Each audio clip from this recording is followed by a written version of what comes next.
Eu gostaria de estar lendo com você um texto aqui em Efésios, no capítulo 2, a partir do versículo 19. E esse texto, ele diz assim: assim, já não sois estrangeiros e peregrinos, mas concidadãos dos santos, e sois da família de Deus, edificados sobre o fundamento dos apóstolos e profetas, sendo ele mesmo, Cristo Jesus, a pedra angular, no qual todo edifício bem ajustado cresce para santuário dedicado ao Senhor, no qual também vós juntamente estáis sendo edificados para a habitação de Deus em Espírito. Ora, se os seres humanos, quando vão construir uma casa, um edifício onde vão habitar, eles têm cuidado com essa construção. Eles elaboram uma maquete, eles fazem projetos que vão facilitar, que vão deixar mais racional os gastos, o tempo que vai ser necessário. Então, o que teria feito o Senhor, o nosso Criador, o nosso Pai Celestial, no sentido de preparar a nós, a nossa vida, o nosso corpo, o espaço que Ele deseja morar, que Ele deseja habitar. Conforme diz o texto, nós somos edificados para a habitação de Deus em Espírito. Então, a partir do momento que uma pessoa contrata um arquiteto para elaborar um projeto, e esse arquiteto faz uma maquete para ele poder estar melhor avaliando a continuidade, todo o processo de construção daquela residência ou daquele edifício, muito mais o Pai Celestial fez no sentido de preparar tudo o que é necessário para que a nossa vida seja um projeto perfeito nas suas mãos. E é justamente esse processo, esse projeto de Deus extraordinário e maravilhoso que Ele fez, que é justamente o que nós chamamos de maquete. Amém? Então, é por isso que o Senhor ministrou ao meu coração, né, e eu compartilhei com a minha esposa, a questão da maquete, como um assunto que nós estaríamos começando a desenvolver deste momento em diante, deste dia em diante. E é justamente nesse sentido que nós estivemos lendo com você esse texto aqui de Efésios, capítulo 2, que é um texto muito, muito, muito esclarecedor. Ele diz expressamente que um edifício bem ajustado por quê? Porque foi feita uma maquete que faz com que todo o processo que envolve o planejamento e a construção daquela edificação seja o melhor possível. E se os seres humanos têm essa preocupação, muito mais o nosso Pai Celestial, porque Ele planejou, projetou a nossa vida para que nós sejamos perfeitos, como é perfeito o nosso Pai Celestial, como é perfeito o nosso Senhor Jesus Cristo, que se constituiu como modelo de Deus para seguirmos as suas pisadas, para acompanharmos o seu exemplo.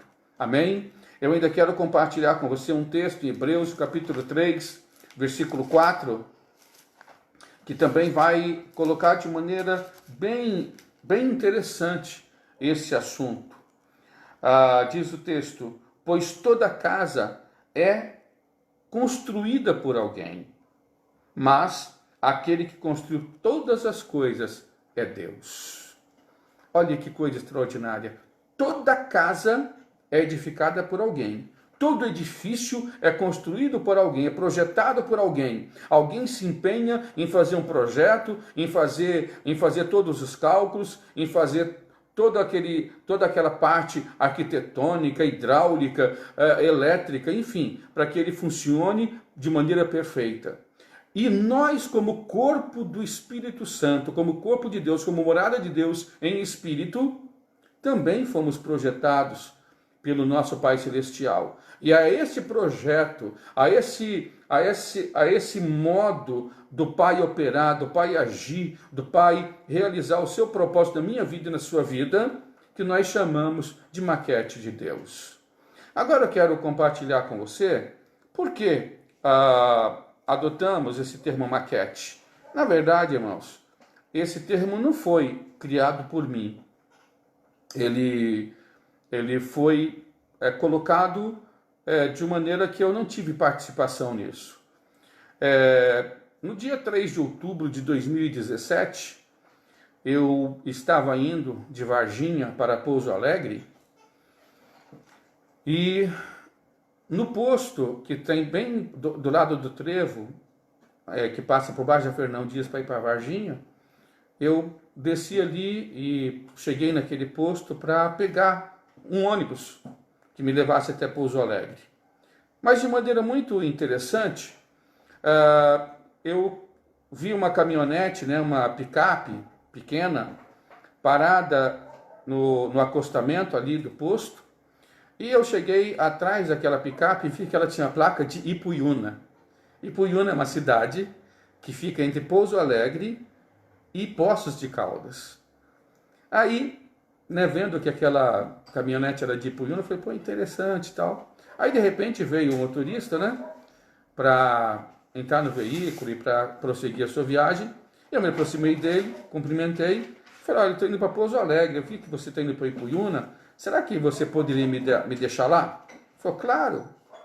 Prontamente ele me convidou para entrar naquela caminhonete, e aí depois que eu entrei, me falou assim, olha,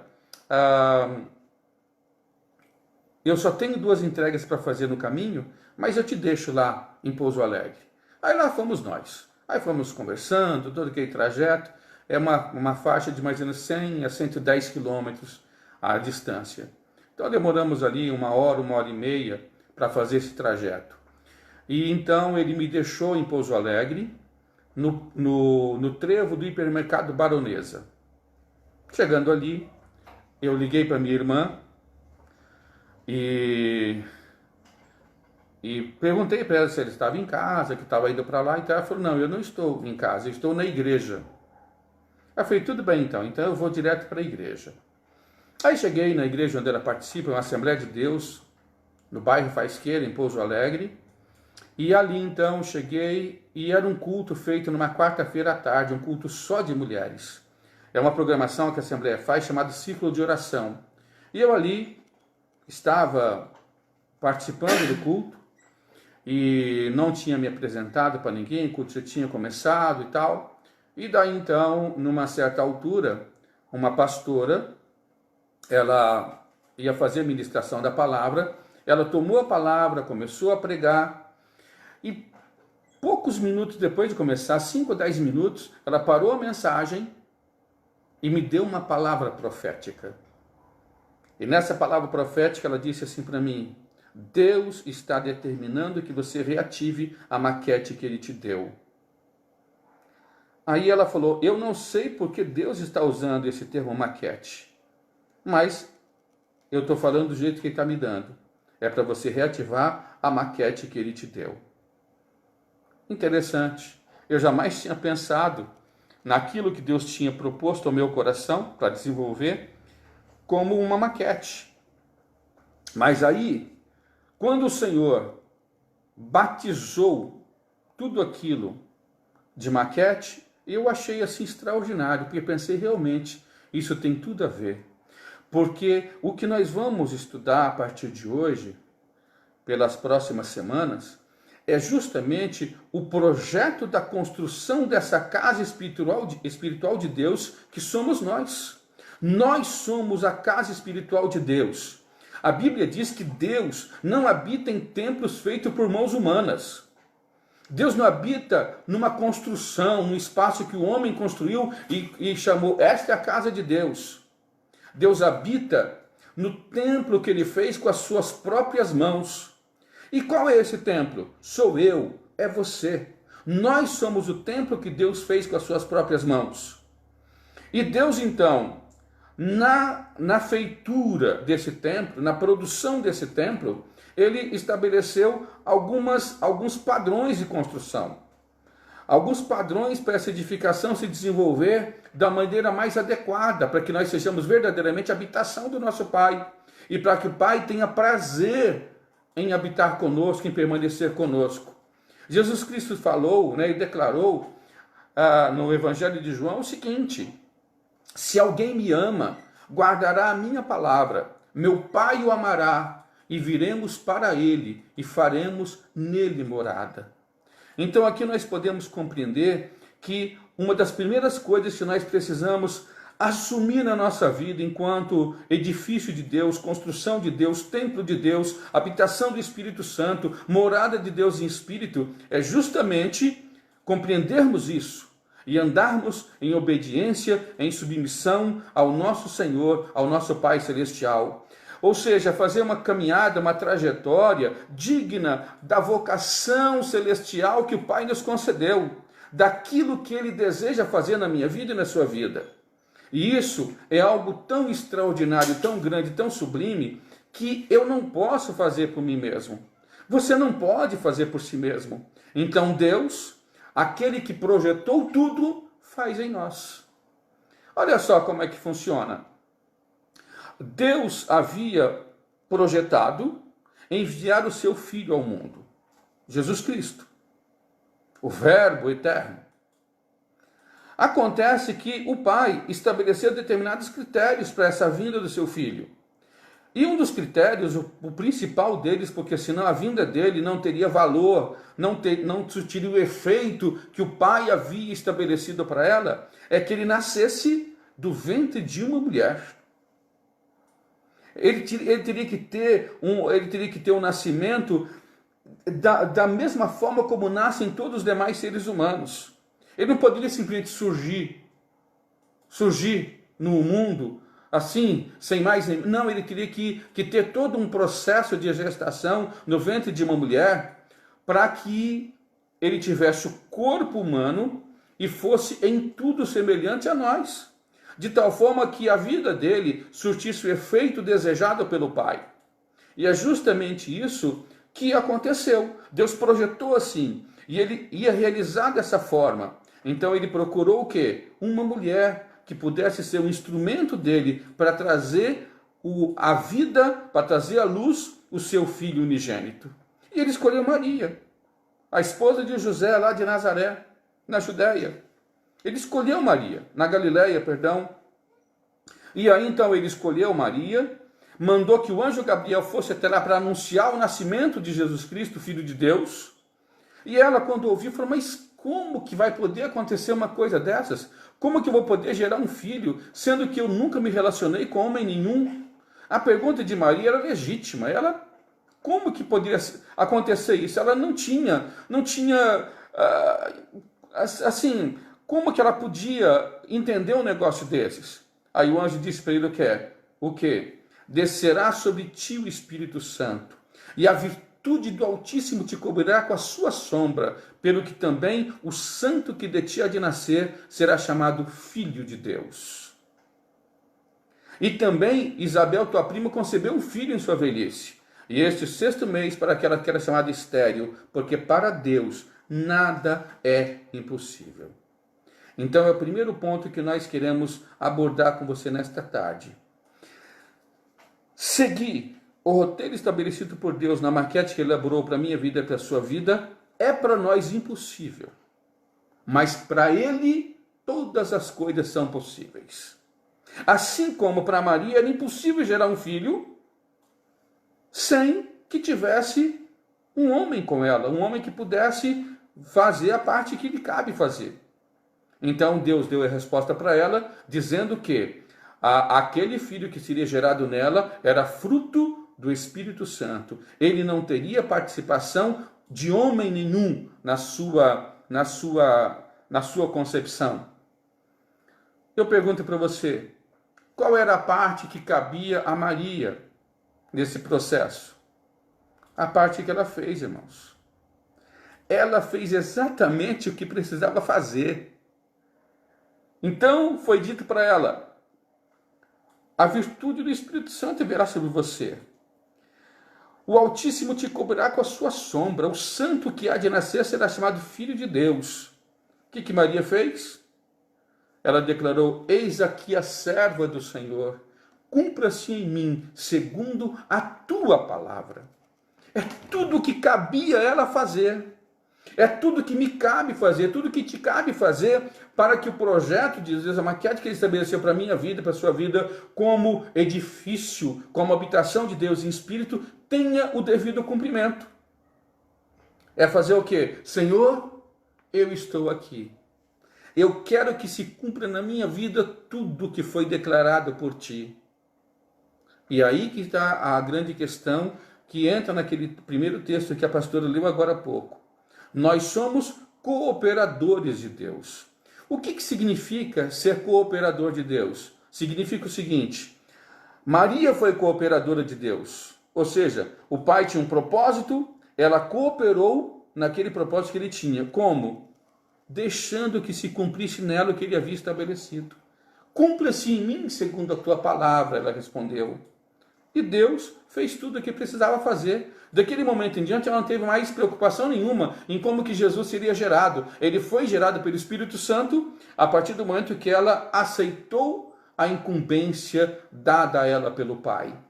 E assim acontece na minha vida e na sua vida. Devemos dizer e declarar o que é o nosso Pai: Senhor, eu estou aqui. O meu ser inteiro te pertence. Cumpra-se em mim segundo a tua palavra. E tudo que será preciso fazer, o nosso Pai Celestial fará.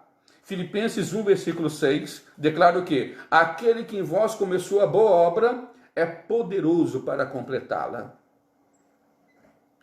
Então, vê só, ele começou a obra.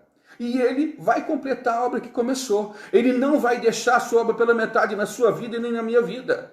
Ele vai até o fim conosco. Ele vai operar, vai agir, vai fazer, vai acontecer, vai capacitar, vai mudar tudo que precisa ser mudado, porque ele determinou. E conforme o Jó declarou: eu sei que tudo podes, meu amado, e nenhum dos teus projetos pode ser impedido. Então, aquilo que Deus programou, que Ele preparou, que Ele elaborou, que Ele projetou, a meu respeito e a seu respeito, terá o cumprimento, desde que nós permitamos que Ele faça isso em nós. Amém? Então, Deus não vai violar a nossa vontade. Ele não vai forçar uma situação. Jesus Cristo falou em Apocalipse, capítulo 3, versículo 20, eis que estou à porta e bato. Se alguém ouvir a minha voz e abrir a porta, entrarei em sua casa e cearei com ele e ele comigo. É assim que ele age. Ele bate, ele fala, ele envia a sua palavra, envia a sua proposta. Agora, só eu, somente você, somente o ser humano pode se colocar na posição de cooperador com Deus para realizar aquilo que o Pai estabeleceu que a gente faça durante a nossa vida na terra. E é justamente durante essa vida na terra que essa maquete de Deus, esse projeto de Deus tem e deve ter livre curso para atuar na nossa vida e para nos conduzir rumo ao propósito perfeito que Ele estabeleceu. E eu pergunto para você, qual seria, afinal de contas, esse processo, esse projeto? A Bíblia diz que nós devemos realmente ser o quê? Morada de Deus em espírito. Esse é o propósito do Pai. Ele quer que nós sejamos exatamente isso. Ele tem prazer em ser aquele que está conosco todo o tempo da nossa vida. Agora, com que propósito Ele quer estar em nós? Ele quer ser nosso companheiro de todo o tempo. É porque, irmãos, da mesma maneira como Jesus foi gerado no ventre da Maria, da mesma maneira, e ele cresceu, ele se desenvolveu e vai por aí afora, da mesma forma, Deus quer fazer dentro de mim, dentro de você. Ele quer que Jesus Cristo esteja crescendo dentro de nós, conforme Ele cresça e que eu diminua. Então, o plano de Deus é fazer com que Jesus cresça na minha vida, na sua vida, até tal ponto que nós alcancemos a inteira estatura de Jesus Cristo. Que nós cheguemos à posição de varão perfeito. na medida completa da estatura de Jesus Cristo. Entende? Então, e essa não é uma tarefa fácil. Não é uma tarefa fácil. É uma tarefa impossível aos homens, na verdade. Mas Deus declarou: eu vou completar a obra que comecei na sua vida. Então quem vai fazer é Deus. E Ele é poderoso para fazer além do que pedimos e pensamos, segundo o seu poder que opera em nós. Amém? Então veja só a questão. Um dos textos mais esclarecedores sobre isso está justamente ali em Romanos, capítulo 8, versículo 29 e 30. Ali fala todo o roteiro que Deus estabeleceu para cumprir o propósito dele na nossa vida. E diz assim: porque aos que dantes conheceu, também os predestinou para serem conformes à imagem de seu Filho, a fim de que ele seja o primogênito entre muitos irmãos. E aos que predestinou, a esses também chamou. E aos que chamou, a esses também justificou. E aos que justificou, a esses também glorificou. Olha que obra extraordinária e completa que Deus fez. Conheceu. Deus conhece você. Deus sabe quem você é. Deus conhece as suas dificuldades, as suas lutas, as suas ansiedades, as suas preocupações. Ele conhece cada situação que nos preocupa, que nos angustia.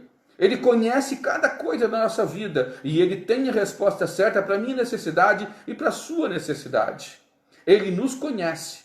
Ele sabe quantos fios de cabelo tem na minha cabeça, tem na sua. Ele tem a contagem das plaquetas, das hemácias, dos leucócitos que tem no nosso sangue. Eu nem imagino quanto seja isso, mas Ele tem a contagem exata disso. Deus tem contagem de quantas conexões neuronais a gente faz com a nossa mente. Eu tenho uma vaga ideia do que seria, mas o raciocínio fica muito longe para alcançar algo tão grandioso assim. E Deus planejou de maneira perfeita todas as etapas da nossa vida. E se nós estivermos dispostos a buscar na palavra dele, Ele vai orientar cada um dos nossos passos, cada trajetória, cada ação, cada reação, cada decisão da nossa vida, de tal forma que ela alcance o final, o objetivo proposto pelo nosso Pai Celestial, que é fazer o quê? Com que sejamos morada de Deus em espírito, fazer com que nós sejamos semelhantes a Jesus Cristo, o seu primogênito. Amém? O plano dele é que nós participemos da grande família de Deus, da qual Jesus Cristo é o primogênito da família. Amém? Então, veja só a questão. Além dele ter nos conhecido, de conhecer tudo aquilo que envolve a nossa vida, ele nos predestinou. E o que é predestinar? Predestinar é decidir o destino de alguém de maneira antecipada. E Deus destinou a minha vida e a sua vida de maneira antecipada para quê? Para que sejamos semelhantes a Jesus. Para que sejamos morada dele em espírito. Para que sejamos um com ele. A palavra de Deus diz que aquele que se une ao Senhor torna-se um só espírito com ele. Então, quando nós nos voltamos para Deus, quando nós andamos com Deus, quando nós vivemos com Deus, não existe mais separação entre nós e Ele. Nós formamos uma unidade espiritual. E aquilo que incomoda o nosso Pai nos incomoda, aquilo que o Pai deseja fazer, nós entendemos e compartilhamos desse interesse dele. Enfim, nós somos instrumentos nas suas mãos, prontos para fazer com que a sua vontade se cumpra primeiro na nossa vida e depois na vida daqueles que estão à nossa volta. Mas veja só, Deus nos destinou de antemão, ou seja, quando é que Ele nos destinou? Sabe quando que Deus destinou a mim e você? Antes que nós nascêssemos. Quantos de nós, teve de alguma forma a vida marcada por alguma profecia, algum prenúncio? Eu mesmo, quando a minha mãe estava me gerando, ela tinha sempre mulheres. Foram 5 mulheres. E como ela tinha primeiro 2 mulheres e depois um homem, aí depois veio mais 5 mulheres, imagina, cada uma daquelas 5, em cada momento que ela engravidava, a expectativa de que viesse um novo homem. Mas não, vinha mais uma menina, e mais uma menina, e mais uma menina. E aí então, quando ela ficou grávida de mim, a pessoa que ajudava no parto falou assim, eu vou trazer um Gabriel para você. É por isso que o pessoal da minha casa, da minha família, me chama de Bié, de Bibi, vai por aí afora. Por causa dessa palavra que foi dada antes do meu nascimento. Mas o que acontece? Quando eu nasci, os meus pais não confirmaram aquele nome. Então, me deram outro nome. Mas entendam, o chamado de Deus, o projeto de Deus, a proposta de Deus para a minha vida não sofreu alteração. E eu sou o quê? Anunciador das boas novas, como é Gabriel, o anjo que Deus enviou para falar com Maria.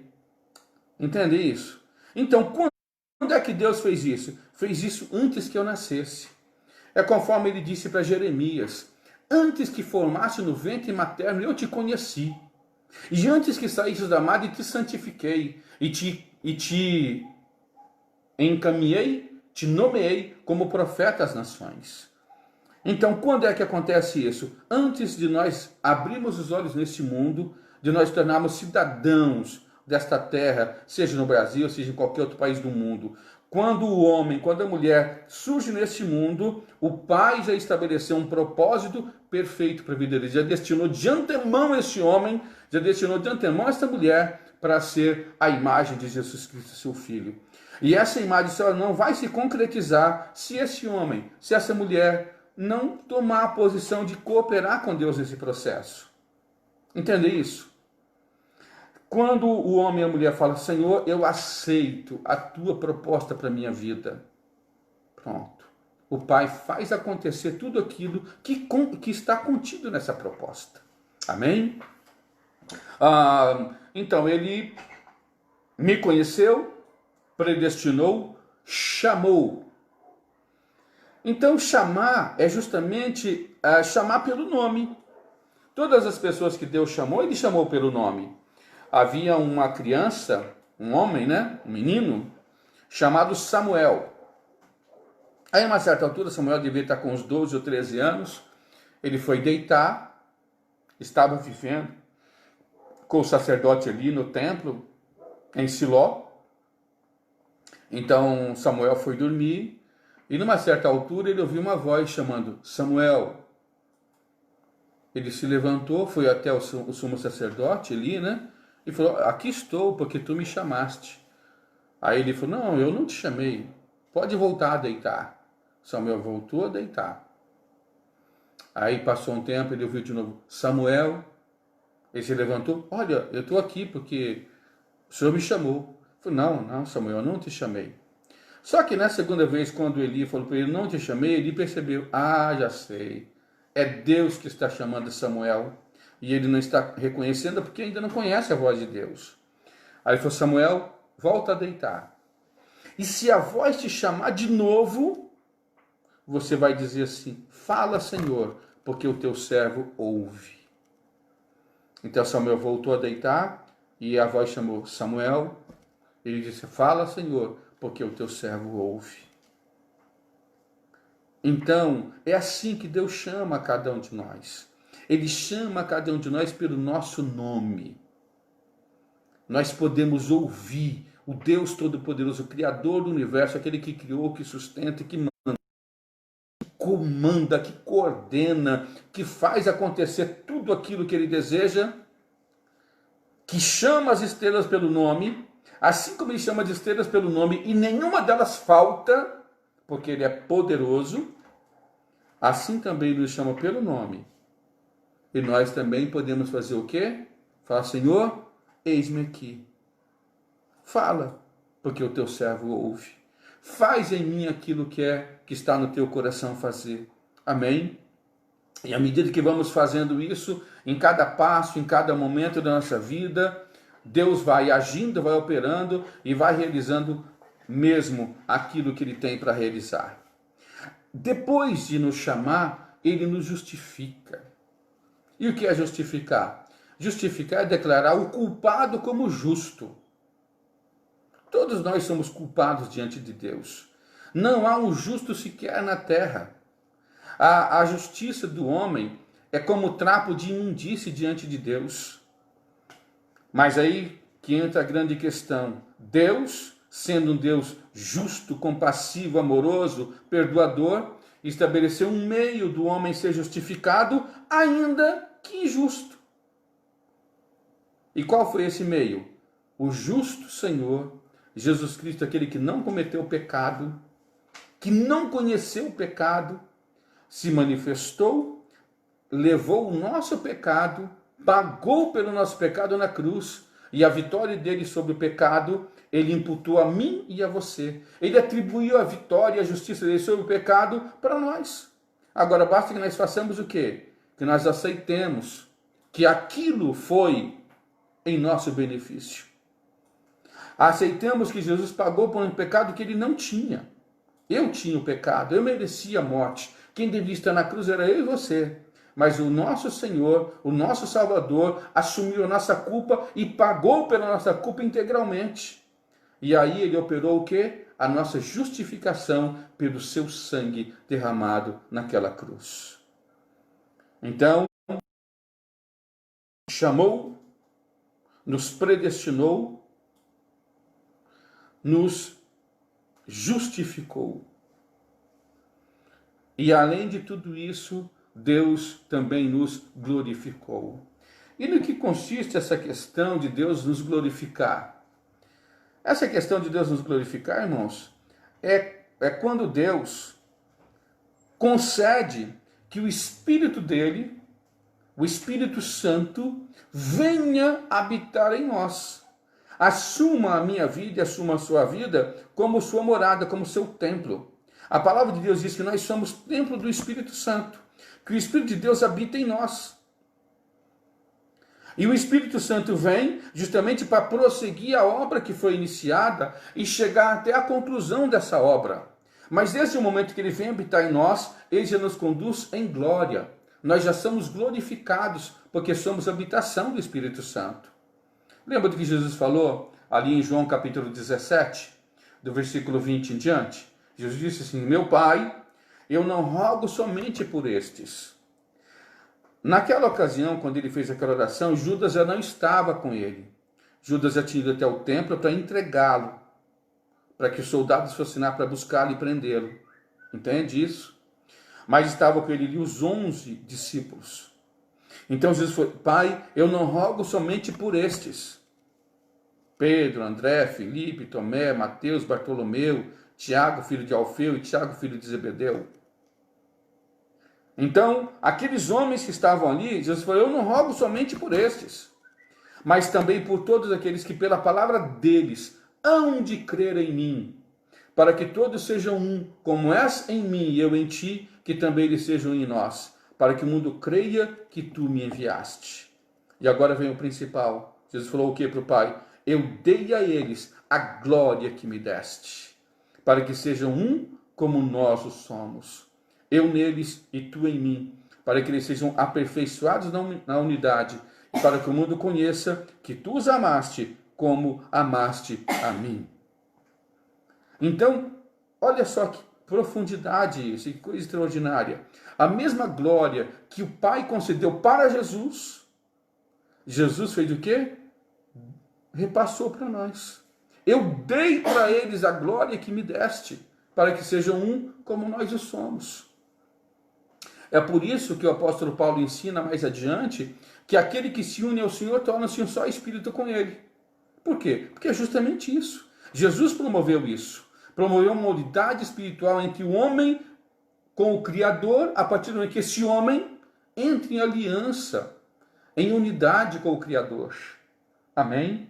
E é isso, a proposta que Deus tem para a minha vida e para a sua vida. Uma proposta extraordinariamente sublime, incomparável. Amém? Nós vamos, nos próximos dias, estar tratando justamente de cada um dos itens que constitui esse projeto de Deus, que constitui essa maquete de Deus. De hoje até a conclusão, nós teremos 8 lives. Entende? Essa e mais 8. Falando em cada domingo sobre um dos fundamentos dessa maquete, uma das colunas dessa maquete. Amém? Segundo a palavra de Deus declara, com licença.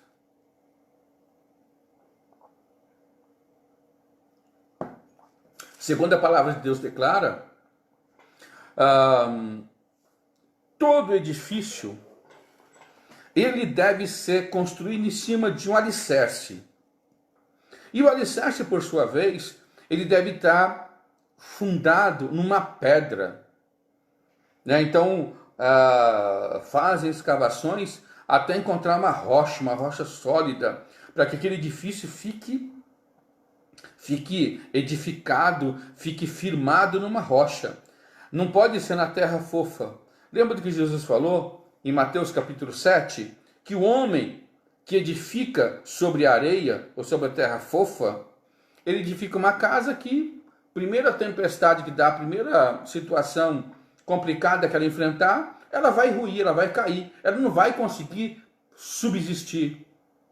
Mas qual é a construção que resiste? É aquela que o construtor escava profundamente e edifica aquela casa sobre a rocha. Então, o primeiro ponto que nós vamos precisar perceber bem nessa maquete que Deus estabeleceu é que tudo aquilo que Deus vai fazer na minha vida, vai fazer na sua vida, Ele faz através dessa pedra angular, a pedra fundamental, a pedra que é aquela rocha necessária para dar firmeza e solidez à nossa vida espiritual. E qual é essa pedra, qual é essa rocha? Jesus Cristo, o Filho de Deus. Então diz a palavra que nenhum construtor pode colocar outro fundamento, outra rocha, outra pedra, além daquele que já está posto, que é quem? Jesus Cristo. Agora, em cima dessa rocha, nós podemos edificar a nossa vida. E aí ele fala, mas veja cada um como vai edificar. Amém?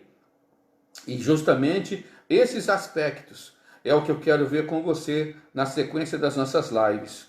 Como fazer uma edificação no fundamento, na rocha, na pedra angular que é Jesus Cristo. E isso significa justamente que tudo aquilo que Deus conceder para a minha vida, para a sua vida, Ele concede através de Jesus Cristo. Nada vem para a nossa vida que não seja através de Jesus Cristo. Ele falou em João 14,6 o quê? Eu sou o caminho, a verdade e a vida, e ninguém vem ao Pai a não ser por mim. Amém? No capítulo 15 também ele fala, eu sou a videira verdadeira e o meu Pai é o lavrador. Toda vara em mim que não dá fruto, ele corta. E toda vara que dá fruto, ele limpa para que dê mais fruto. Aí ele diz o que para mim e para você? Permanecei em mim e eu permanecerei em vós. Como a vara de si mesma não pode dar fruto se não estiver na videira, assim também vós, se não estiverdes em mim, se não permanecerdes em mim. Amém? Então você deve perceber o quê? Que todas as coisas que Deus vai fazer na minha vida e na sua vida, Ele vai fazer sim. Ele já fez toda a provisão do que precisamos, mas Ele fez toda essa provisão em Jesus e através de Jesus. Atos 4, versículo 12, fala o quê? Porque nenhum outro nome há dado entre os homens, pelo qual devamos ser salvos. Jesus falou o quê? Eu sou o caminho, a verdade e a vida, e ninguém vem ao Pai, a não ser por mim. Portanto, nós devemos compreender, devemos entender que toda tentativa do homem ajustar alguma coisa na sua vida, buscar alguma coisa, se isso não estiver centrado, fundamentado em Jesus Cristo, a busca é vã, é inútil. Não vai ter resultado nenhum, não vai trazer efeito nenhum.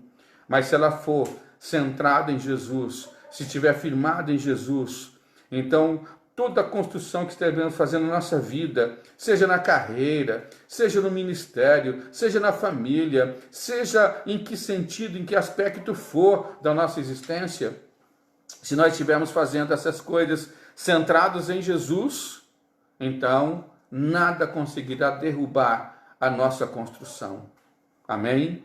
Então é nesse sentido, é com esse objetivo, com esse propósito, que nós estaremos tratando com você desses temas, desses assuntos, nas próximas 8 semanas. Amém? Então essa não está incluído essa. Nas próximas 8 semanas, nós estaremos desenvolvendo todas essas colunas, todos esses fundamentos, todas essas questões que são relevantes para a construção desse edifício de glória, de louvor ao nosso Pai Celestial.